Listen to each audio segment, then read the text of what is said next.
Ateş, öksürük, burun akıntısı, tıkanıklığı, bunlar özellikle bahar, kış aylarında, özellikle kreş çocuklarında çok sık karşılaşılan bulgular.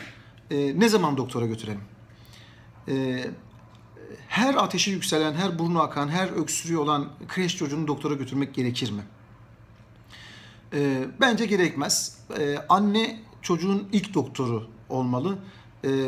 Çocuk doktoru da aileyi, anneyi bu konuda eğitmeli bence. Bir defa hani ateş nedir ve ateşin ne zaman ürkülmesi, korkulması gerekir ateşten, bu konuyu daha evvelden işlemiştik. Bunun için ateş konusuna bakabilirsiniz.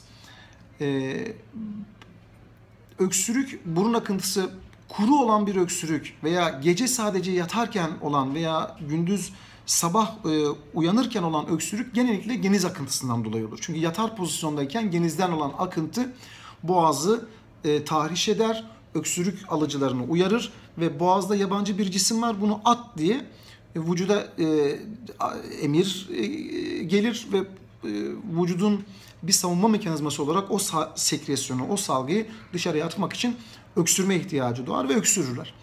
Hiç öksürük refleksi olmasaydı inanın kendi balgamımızda, kendi tükürüğümüzde boğulurduk. O yüzden öksürük bir defa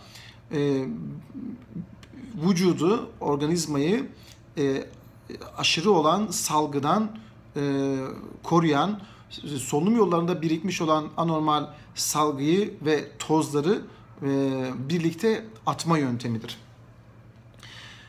O nedenle öksürüğü kesmek istemeyiz. Öksürüğe neden olan şeyi tedavi etmeye çalışırız. Üst solunum yollarında olan bir saman nezlesi veya bakteriyel bir burun iltihabı, rinit, sinüzit, orta kulak enfeksiyonu, boğaz enfeksiyonu, bademcik enfeksiyonu, gırtlak enfeksiyonu, halk arasında yalancı kuşpalazı denen havlar tarzda olan öksürükle seyreden bir hastalıktır.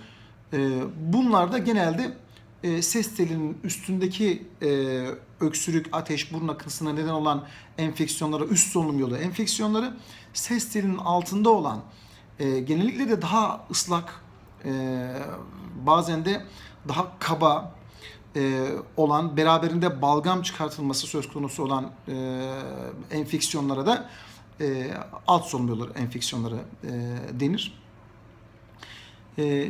Özellikle kreşe giden çocuklarda böyle öksürük, burun akıntısı, ateş varsa genellikle başlangıç olarak ateşi düşürmek, öksürük için bol bol sıvı vermek, C vitamininden zengin gıdalarla beslemek, burun akıntısı çok fazla ise öksürüğü gece yatırmayacak şekilde geniz akıntısını düşündürecek öksürüğü varsa Congest veya Peritus gibi bebeklerin, çocukların soğuk algınlığında kullanılabilen ilaçlardan 1-2 gün uygun dozlarda denenebilir. Ancak eğer şu sayacağım bulgular varsa mutlaka doktora götürülmeli. 1. 48 saatten uzun süren 39 derecelere varan düşürülemeyen ateş. 2. Solunum sıkıntısı, zor soluma. Dakikada çocuklar için 40-50'nin üzerinde, daha büyük çocuklar için, yani bebekler için 40-50, daha büyük çocuklar için, yani 3-4 yaşından daha büyük çocuklar için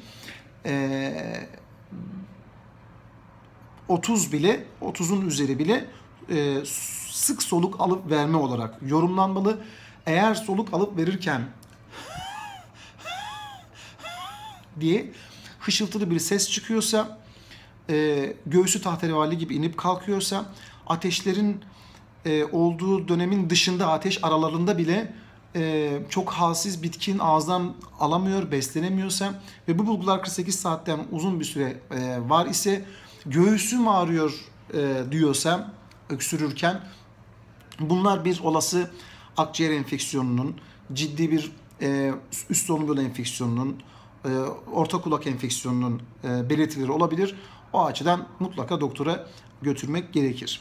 Aksi halde özellikle kreşe giden ilkokula başlayan çocuklarda ilkbahar ve sonbahar aylarında ve kış aylarında sık karşılaşılan her öksürük, burun akıntısı, tıkanıklığı ve ateşte doktora götürmeye gerek yoktur bence.